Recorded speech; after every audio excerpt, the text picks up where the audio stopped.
என்ன அற்புதம்! பரலோகத்தின் தேவ தூதர்கள், நீங்கள் எங்களுக்கு கொண்டு வந்த நல்ல செய்திதான் என்ன? கொஞ்சம் விளக்கமாக சொல்லுங்களேன். இதோ சகல ஜனங்களுக்கும் ஒரு நற்செய்தியை உங்களுக்கு அறிவிக்கிறேன். இன்றைக்கு கிறிஸ்து என்னும் இரட்சகர் தாவீதின் ஊரிலே பிறந்திருக்கிறார். இன்றைக்கு பெத்லகேமிலே கன்னி பெண்ணாகிய மரியாளிடம் குழந்தையாக பிறந்திருக்கிறார். பெத்லகேமிலே ஒரு மாட்டு தொழுவத்திலே முன்னணியிலே துணியினால் சுற்றப்பட்டிருப்பதை காண்பீர்கள். இதுவே உங்களுக்கு அடையாளம்.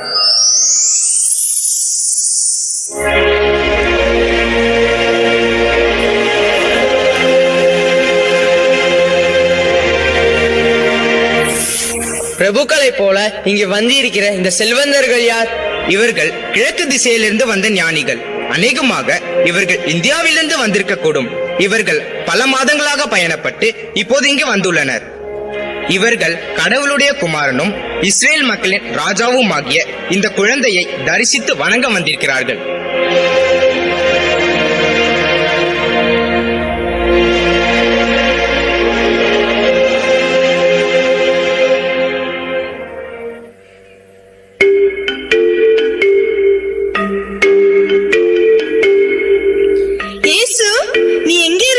நான் இங்கேதாமா அறைக்குள்ள இருந்தேன். இது அதிகாலையா இருக்கிறதுனால பரலோகத்தில் இருக்க அப்பா பிதாவிடம் ஜெபம் பண்ணி கொண்டிருந்தேமா. நல்லது இயேசு, நான் உன்னை ஜெபத்திலிருந்து நடுவில் கூப்பிட்டது தப்புதான். நீ திரும்பி போய் ஜெபம் பண்ணு. நானும் அப்பாவும் கூட ஜெபத்துல சேர்ந்துக்கிறோம். இயேசு, அந்த மரவாளை எடுத்துக்கிட்டு வா. இந்தாங்கப்பா. அப்பா, எனக்கும் தச்சு வேலை கத்து கொடுங்கப்பா. நானும் உங்களுக்கு உதவியா வேலை செய்யணும்பா. சரி இயேசு, நிச்சயம் கத்துக் கொடுக்கிறேன். உன்னை நல்ல தச்ச ஆசாரியரா மாத்துறது என் பொறுப்பு. ஆனா முதல்ல நீ வேத சத்தியங்களை கத்துக்கிறது ரொம்ப முக்கியம். அதனால் தினமும் காலையில உன்னுடைய மாமா ஜகரியா கிட்ட போய் வேதத்தை கத்துக்கோ. மத்தியானம் என்கிட்ட தச்சு வேலை கத்துக்கோ. சரிப்பா, இப்பவே நான் சகரியா மாமா வீட்டுக்கு படிக்க போறேன்.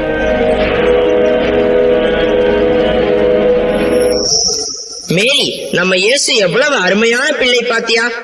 ஆமாங்க, இயேசு அன்புல, ஒழுக்கத்தின் கீழ்ப்படிதல் எல்லாத்துலயுமே ரொம்ப நல்ல பையன். அவன் அடிக்கடி தனியா கடவுள் கிட்ட ஜெபம் பண்ணிக்கிட்டே இருக்கான். பாத்தீங்களா? உண்மைதான். இன்னொன்னு கவனிச்சியா? இயேசு ஜெபிக்கிற போது நம்ம நடுவுல கடவுளுடைய பிரசன்னத்தை அப்படியே உணர முடியுது. பாத்தியா? நம்ம வீடே பரலோகத்துல இருக்கிற மாதிரி இருக்குல்ல? எனக்கு ரொம்ப சந்தோஷங்க. இயேசு நல்லா படிக்கிறான். எனக்கு வீட்டுல எல்லா உதவியும் செய்யறான். ஆமா, இன்னைக்கு காலையில பாரு, எனக்கு தச்சு வேலை கத்து கொடுங்கப்பா, நான் உங்களுக்கு வேலையில உதவி செய்யறேன்பான்னு கேட்டுக்கிட்டான். நம்ம வீட்டுல மட்டும் இல்லைங்க, நம்ம வீட்டு பக்கத்துல இருக்கிற எல்லா பிள்ளைகளுக்கும் நல்ல எடுத்துக்காட்டா முன்னுதாரணமா இருக்கான். இப்படி ஒரு அருமையான பிள்ளைய வளர்க்கறதற்கு கடவுள் நம்ம குடும்பத்தை தெரிந்து எடுத்ததற்காக தினமும் நன்றி சொல்றேன். ஆமீன். உனக்கு ஞாபகம் இருக்கா? இயேசு 12 வயசா இருக்கும் போது நாம இயேசுவை கூட்டிக்கிட்டு பஸ்கா பண்டிகைக்காக எருசலேம் போனோமே. ஆமா ஆமா, அது நான் எப்படி மறப்பேன்? பண்டிகையில இயேசு காணாம போயிட்டு 3 நாள் தேடியில கண்டுபிடிச்சோம். அதுவும் எங்க தேவாலயத்துல கண்டுபிடிச்சோம். எவ்வளவு மெச்ச படிச்ச வேத சத்தியங்கள்ல தேர்ந்த அறிவாளிகள் நடுவுல உட்கார்ந்துகிட்டு அவர்களை கேள்வி கேட்டும் அவங்க கேள்விகளுக்கு இயேசு பதில் சொல்லி எல்லாரையும் பிரமிக்க வச்சதை நினைச்சா எனக்கு ஆச்சரியமா இருக்கு. கடவுளை பத்தியும் வேத சத்தியங்கள்லயும் எப்படி இயேசுக்கு இந்த ஆழமான ஞானம்? அந்த வேத ஞானிகள் எல்லாம் அசந்தல்ல போயிட்டாங்க. இது கடவுளிடமிருந்து வந்த ஞானம், அசாதாரணமானது. இயேசு வளர்ந்த ஆளான பிறகு யாரெல்லாம் இயேசு கிட்ட வராங்களோ அவங்க எல்லாருக்கும் இயேசு ஆசீர்வாதமா இருப்பான்னு எனக்கு நிச்சய நம்பிக்கை இருக்கு.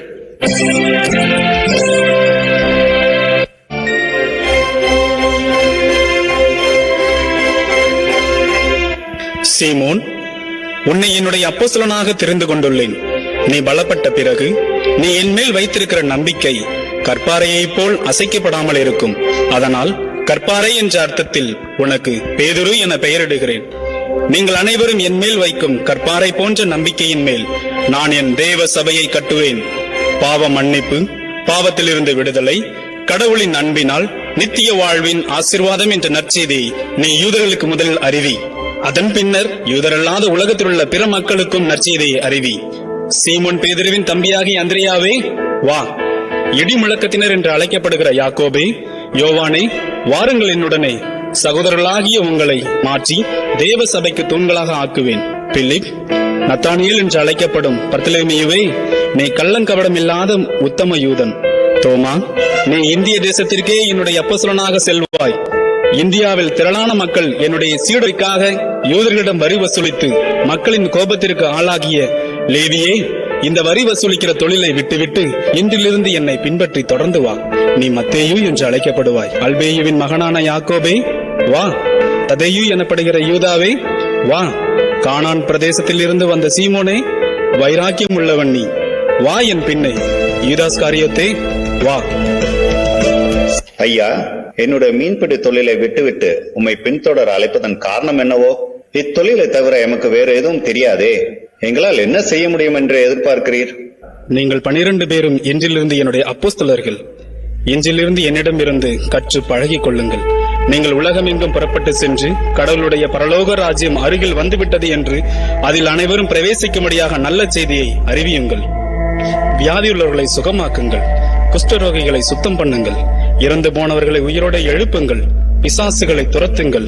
மனிதர்களை பாவக்கட்டில் இருந்தும் சாபங்களில் இருந்தும் விடுதலையாக்குங்கள்.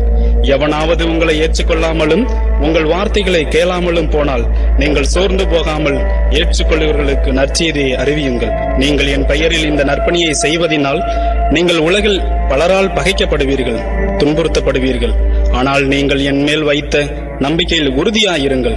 கடவுளுடைய பரலோக ராஜ்யத்தில் உங்களுடைய வெகுமதி பெரிதாயிருக்கும். என்றென்றைக்கும் அது நிலைத்தும் இருக்கும். சாத்தானுடைய வல்லமையை மேற்கொள்ள நான் உங்களுக்கு என் பெயரில் அதிகாரம் கொடுக்கிறேன். உலகம் எத்திசையில் இருந்தும் திரளான மக்களை உங்கள் பணியின் மூலமாய் பரலோக நித்திய ராஜ்யத்திற்குள் நான் கொண்டு வருவேன். நாங்கள் மிகவும் எளியவர்கள். நீங்கள் எதிர்பார்ப்பதை எங்களால் செய்ய இயலுமா? நீங்கள் எளிய மனிதர்கள் தான், அதிகம் கற்றறியாத மக்கள் தான். ஆனாலும் என்னை நீங்கள் பின்பற்றுகிறதினால் உங்களுக்கு நான் பரலோக ஞானத்தையும் வல்லமையையும் கொடுப்பேன். அதை கொண்டு மனிதர்களுக்கான கடவுளின் மீட்பின் திட்டத்தை நீங்கள் நிறைவு செய்வீர்கள். வாருங்கள் செல்வோம்.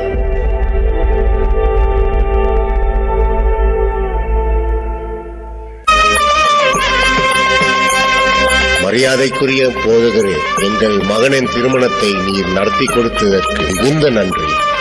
திருமண தம்பதியினரை இப்பொழுது ஆசீர்வதியுங்கள். நிச்சயமாக.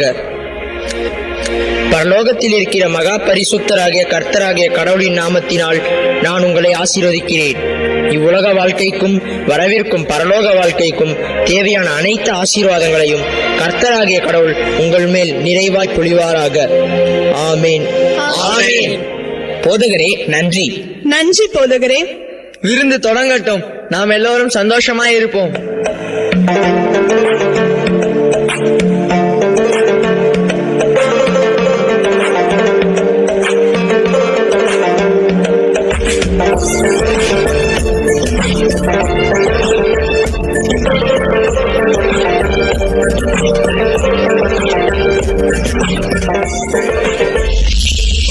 ஐயா, ஐயா, கொஞ்சம் இந்த பக்கம் வாங்க. என்னப்பா, என்ன ஆச்சு? ஐயா, திராட்சை ரசம் எல்லாருக்கும் 3 தடவை கொடுத்தாச்சு. ஆனால் இப்ப பார்த்து திராட்சை ரசம் போதவில்லை. அடுத்த முறை கொடுப்பதற்கு திராட்சை ரசம் இல்லை. என்ன செய்யறதுன்னு புரியல. சரியா உபசரிக்கலனா குடும்பத்துக்கு அவமானமா போயிடுமே. அப்படியா? அடட, இப்ப என்ன செய்யறது? பெரிய சிக்கலாச்சே. கடவுள் தான் நம்மளை காப்பாத்தணும்.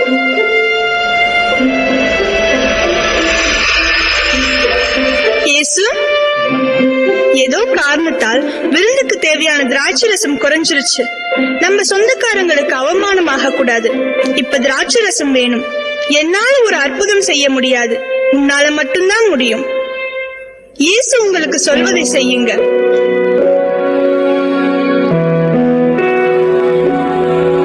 இங்கே இருக்கின்ற 6 கற்சாடுகளில் சுத்தமான தண்ணீரை நிரப்புங்கள்.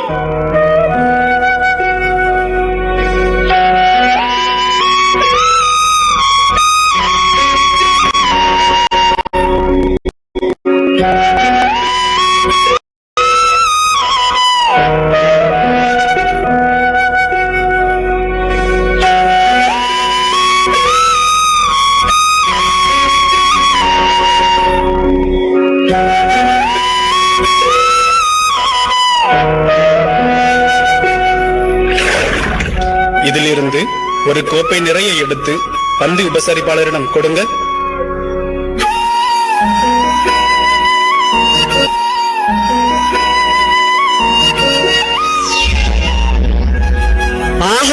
என்ன அருமை, என்ன சுவை! இப்படி ஒரு திராட்சை ரசத்தை நான் இதுவரை ருசித்ததே இல்லையே. வழக்கமா விருந்துல முதல்ல நல்ல திராட்சை ரசத்தை கொடுத்துட்டு பிறகு கொஞ்சம் மட்டமான திராட்சை ரசத்தை கொடுப்பாங்க. ஆனா நீங்களோ இவ்வளவு அருமையான திராட்சை ரசத்தை கடைசியா கொடுக்குறீங்களே.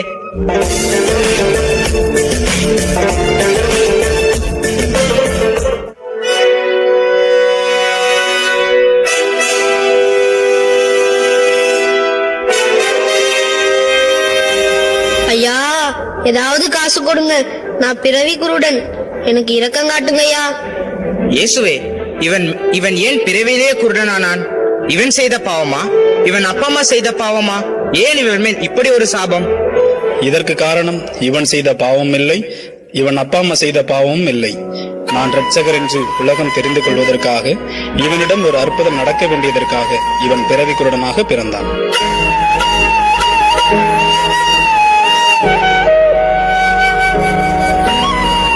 உனக்கு நான் கண் பார்வை கொடுக்கிறேன். நீ போய் சீலோவாம் குளத்திலே உன் கண்ணை கழுவி குணமடைவாயாக.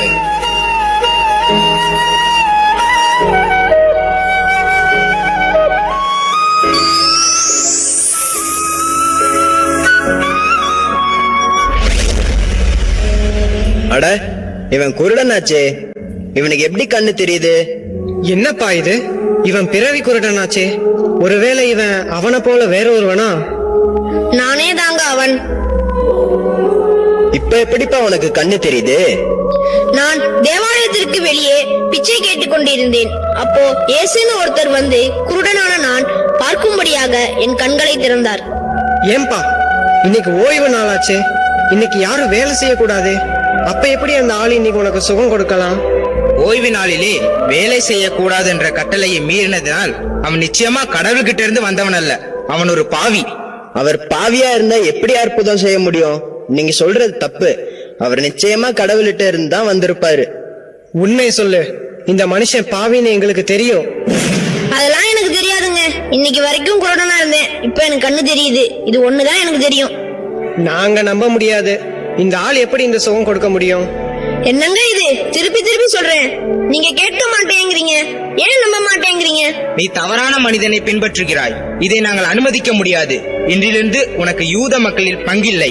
உனக்கு கண் பார்வை தெரிந்தாலும் தேவாலயத்திற்கு வருவதற்கு அனுமதி இல்லை. போ அப்பாலே.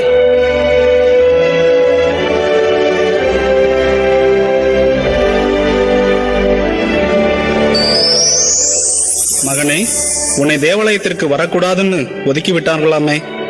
கவலைப்படாதே, நீ கடவுளுடைய மகன் கிட்ட விசுவாசமாயிரு. ஐயா, ரொம்ப நன்றி. கடவுளுடைய மகன் யாருங்க? நான் நிச்சயமா அவர் மேல நம்பிக்கை வச்சு அவரை பின்பற்றுவேன். நான் தான் அவர். நானே உலக இரட்சகர். ஆண்டவரே, உம்மை விசுவாசிக்கிறேன். இன்னிலிருந்து நீங்க தான் எனக்கு எல்லாமே. உம்மை பின்தொடர்வேன்.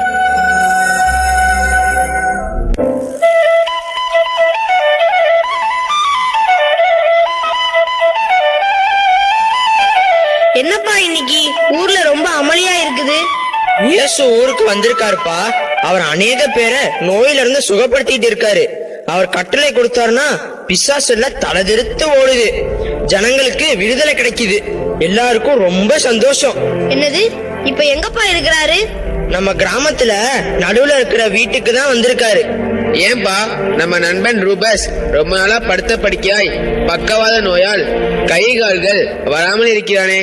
அவனை அவர்கிட்ட எப்படியாவது கொண்டு போய் சுகப்படுத்த கேட்கலாமேப்பா. எப்படிப்பா முடியும்?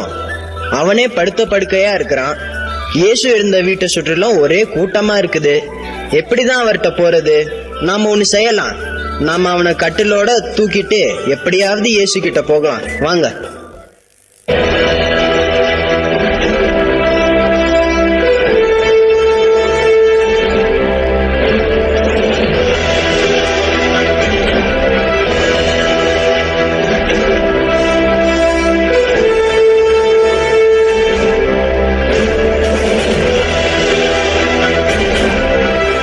இயேசு ஆண்டவரே, எங்கள் நண்பன் ரூபஸை குணப்படுத்துங்க.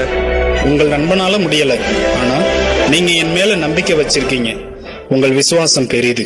உங்கள் நம்பிக்கை நிமித்தமாக நண்பனுக்கு சுகம் தருகிறேன். மகனே, உன் பாவங்கள் உனக்கு மன்னிக்கப்பட்டது. என்னது? இந்த ஆள் எப்படி பாவங்கள் மன்னிக்கப்பட்டதுன்னு சொல்ல முடியும்? கடவுள் ஒருத்தர் தானே மன்னிக்க முடியும். எது சுலபம், உன் பாவங்கள் உனக்கு மன்னிக்கப்பட்டது என்று சொல்வதா, அல்லது இவனது தீராத நோயை சுகப்படுத்துவதா? பாவங்களை மன்னிக்க எனக்கு அதிகாரம் உண்டு என்று உங்களுக்கு நிரூபித்து காட்டுகிறேன். உன் பாவங்கள் மன்னிக்கப்பட்டன. உன் படுக்கையை எடுத்துக்கொண்டு எழுந்து நட.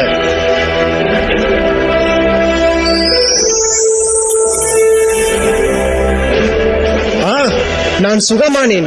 என் கடவுளாகிய கர்த்தருக்கு நன்றி, நன்றி.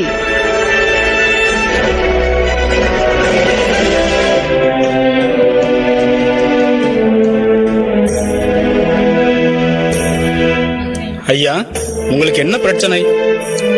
எனக்கு பக்கவாத வியாதி 38 வருஷமா எழுந்து நடக்க முடியாம படுத்த படுக்கை ஆயிட்டேன். இந்த சிலோவாம் நீரூற்றுல அப்பப்ப ஒரு தேவதூதன் தண்ணீரை கலக்கி விடுவாராம். உடனடியா யார் இந்த தண்ணீர்ல இறங்குறாங்களோ அவங்க சுகமடைவாங்கன்னு ஒரு நம்பிக்கை இருக்கு. அத நம்பிக்கிட்டு நான் இங்க வருஷ கணக்கா இருக்கேன். ஆனா எனக்கு கால் வரல. நான் எந்திரிச்சு தண்ணிக்குள்ள இறங்கலாம்னு பார்த்தா பல பேர் எனக்கு முன்னால இறங்கிடுறாங்க. எனக்கு வேற வழியே இல்ல. சாகுற வரைக்கும் இங்கதான் கிடக்கணும். உனக்கு சுகம் உண்டாக வேண்டும் என்று விரும்புகிறாயா? ஐயா, 38 வருஷமா நான் இப்படி முடவனா இருக்கேன். எனக்கு சுகமாகறதுக்கு வழியே இல்லையா? நீ என்னை நம்பு. நீ எழுந்து உன் படுக்கையை சுருட்டிக் கொண்டு நட.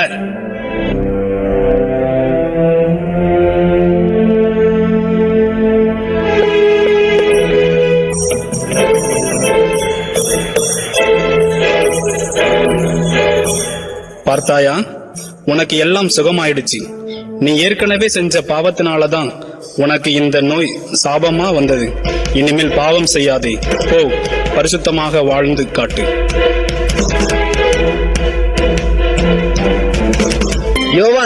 யோவான் பெத்தானியாவில் இயேசுவுக்கு மிகவும் நெருங்கிய நண்பர்களான மார்த்தாள், மரியாள், லாசர் குடும்பத்திலிருந்து ஒரு அவசர செய்தி கேள்விப்பட்டேன். லாசர் நோய்வாய்ப்பட்டு மரணத்தோடு போராடிக்கிட்டு இருக்கானாம். வா, உடனே இயேசு கிட்ட சொல்லி அவரை வேகமாக பெத்தானியாவிற்கு கூட்டிட்டு போவோம். அவர் அவனை சுகப்படுத்திடுவாரு.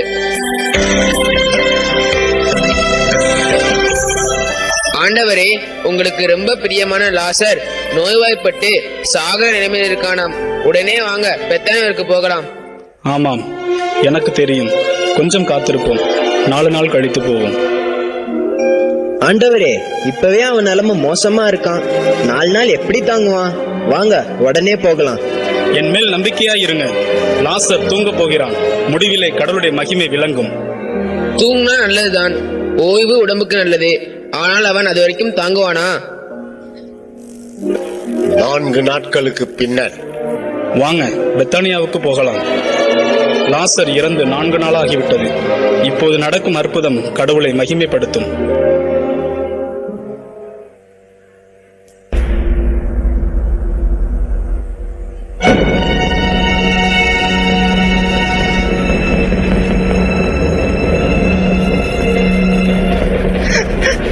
ஆண்டவரே, நீங்க மட்டும் இருந்திருந்தா என் சகோதரன் லாசர் இறந்திருக்க மாட்டான். ஆனா இப்ப கூட நீங்க கடவுளிடம் கேட்கிற எல்லாத்தையும் கடவுள் தருவாருன்னு நம்புறேன். நானே உயிர்த்தெழுதலும் ஜீவனுமாயிருக்கிறேன். என்னை விசுவாசிக்கிறவன் மரித்தாலும் வாழ்வான். வாழ்ந்திருந்து என்னை விசுவாசிக்கிறவன் மரணம் அடையான். நான் இவ்வுலகத்திற்கு 2ஆம் முறை வரும்போது என்னை நம்பி பின்பற்றவர்களை நான் உயிரோடு எழுப்பி பரலோகத்தின் நித்திய வாழ்விற்கு அழைத்து செல்வேன். நீ இதை நம்புகிறாயா? ஆமாண்டவரே, நீர் கர்த்தராகிய கடவுளுடைய ஒரே மகனாகிய கிறிஸ்து என்பதை நம்புகிறேன். நீரே இந்த உலகிற்கு மீட்பராக வந்துள்ளீர். இந்த கல்லறையின் கல்லை புரட்டி போடுங்கள். ஆண்டவரே, அவனை அடக்கம் பண்ணி 4 நாள் ஆச்சு. இப்போது நாச்சம் அடிக்குமே. மரியாளே, நீ விசுவாசித்தால் கடவுளை மகிமையை காண்பாய் என்று நான் உனக்கு சொல்லவில்லையா? லாசரே, எழுந்து வெளியே வா.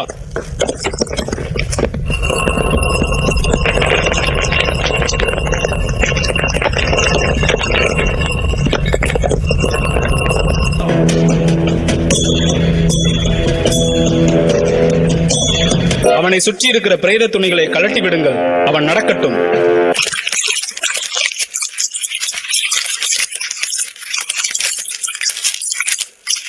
இயேசுவே, நீங்க அற்புதர்.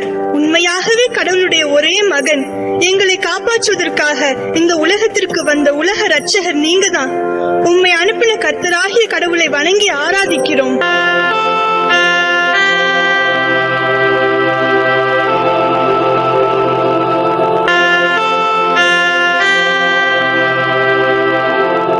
சகேயுவே, மரத்திலிருந்து இறங்கி வா.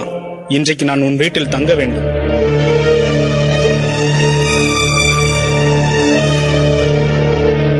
என்னது, இந்த சகியும் மோசமான மனுஷனாச்சே.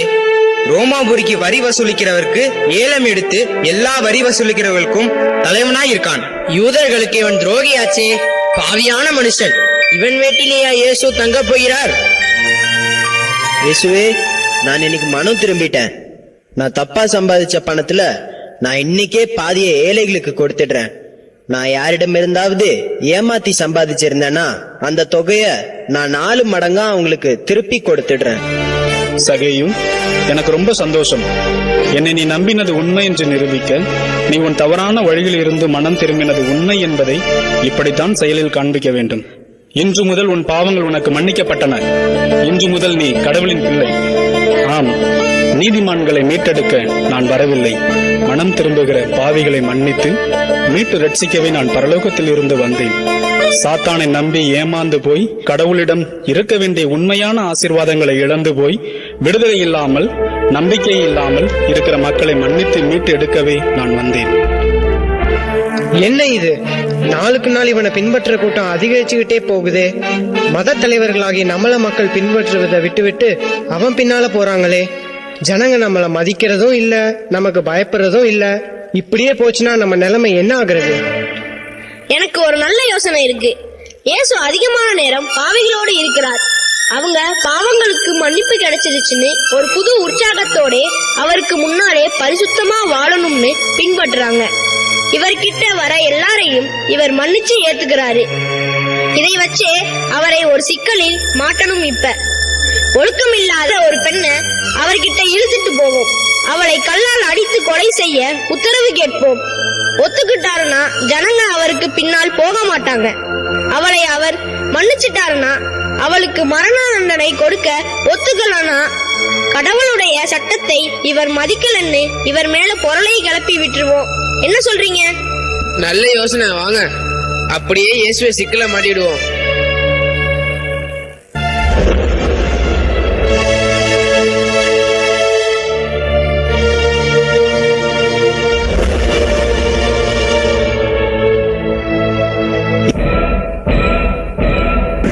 இயேசுவே, இந்த பெண் தவறு செய்யும் போது கையும் களவுமா புடிச்சு இழுத்துட்டு வந்திருக்கோம்.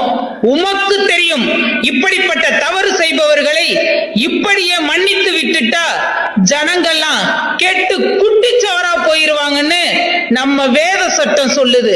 நீர் என்ன சொல்கிறீர்? இயேசு, ஏன் அமைதியா இருக்கீங்க? இந்த பெண்ணை என்ன செய்யலாம் சொல்லுங்க. வேத சட்டத்துக்கு கீழ்ப்படியணுமா வேண்டாமா?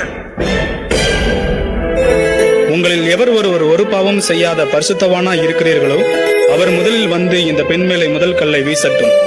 அதன் பிறகு நீங்கள் எல்லாரும் அடுத்த கல்லை வீசலாம்.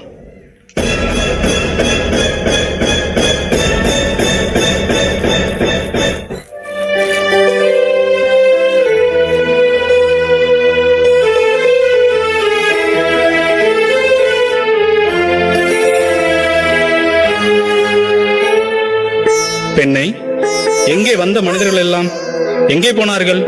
உன்னை எவரும் நியாயம் தீர்த்தும் தண்டிக்கவில்லையா? இல்லை ஐயா. சரி, நானும் உன்னை நியாயம் தீர்த்து தண்டிக்க மாட்டேன். போ, இனிமேல் பாவம் செய்யாதே. பாவ வாழ்க்கையை விட்டுவிட்டு இன்றிலிருந்து பரிசுத்தமான வாழ்க்கை நடத்து. இந்த இயேசுவை புரிஞ்சிக்கவே முடியல. ஒரு சமயத்துல இவர் உலகத்துக்கே தான் மீட்பர் என்று சொல்கிறார். அப்படின்னா முதல்ல அவர் ரோமர்களிடம் அடிமைகளாக இருக்கிற யூத மக்களை ஏன் இன்னும் விடுதலை செய்யல? நம்ம தாவீது ராஜாவை போல தம்மை ராஜாவா அறிவிச்சுக்கிட்டு யூத மக்களுக்கு திரும்பவும் அந்த பழைய மகிமைய இன்னும் ஏன் தரல? நானே இவர் ராஜா ஆகிற போது இவரோட அரசவையில அமைச்சரா ஆகலாம் நம்பிதானே இவர் பின்னாடி வந்தேன். நான் எதிர்பார்த்தது இன்னும் நடக்கல. 3.5 வருஷமா நான் சம்பாதிக்க வேண்டியதெல்லாம் போச்சு. நான் ஏமாந்தே போயிட்டேன். ஒரு நல்ல யோசனை. ஆமா, அப்படிதான் செய்ய போறேன். யூத மத தலைவர்களிடம் போய் இந்த இயேசுவை அவங்களுக்கு காட்டி கொடுக்க போறேன். உடனே அவங்க நிச்சயமா இயேசுவை பிடிச்சு சிறையில போடுவாங்க. பதிலுக்கு எனக்கு நிறைய பணம் கொடுப்பாங்க. அதே சமயத்துல இந்த இயேசுவும் வேற வழியே இல்லாம இவங்க கையில இருந்து தன்னை காப்பாத்திக்க தன்னை தானே அரசர்னு வெளிப்படுத்துவார். எனக்கும் அமைச்சர் பதவி கிடைச்சிரும். இதுதான் நல்ல யோசனை. இப்படியே செய்வோம். வாருங்கள், நாம் எருசலேமுக்கு போவோம். என் நேரம் வந்துவிட்டது. உலக மக்கள் அனைவருடைய பாவங்களுக்காக நான் மரண தண்டனை ஏற்றுக்கொள்ள வேண்டிய நேரம் வந்தாயிற்று.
படைத்தார். தேவன் தம் ஒரே மகனான குமாரனையே இவ்வுலகிற்கு அனுப்பி நம்மை ரட்சிப்பதற்காக கிறிஸ்து இயேசு என்னும் இரட்சகர் இம்மானுவேலாக நம்மிடம் பிறந்து 33 ஆண்டு காலமாக ஊழியம் செய்து அநேக அற்புதங்களை செய்தார். இவ்விதமாக கிறிஸ்துவின் பிறப்பையும் இயேசு செய்த ஒரு சில அற்புதங்களையும் நாம் கண்டு மகிழ்ந்தோம். தேவனின் சாயலாக படைக்கப்பட்ட நாம் இயேசுவின் வாழ்வை பின்பற்றி வாழ்வோம்.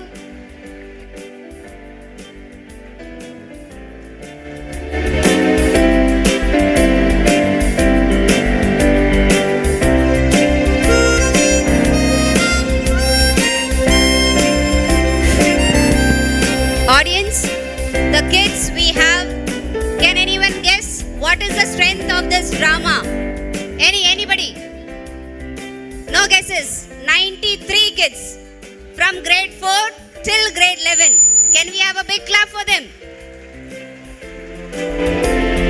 We had 5 to 6 teachers also in charge practicing scene by scene. So a very big clap for each and every one. Good job, kids.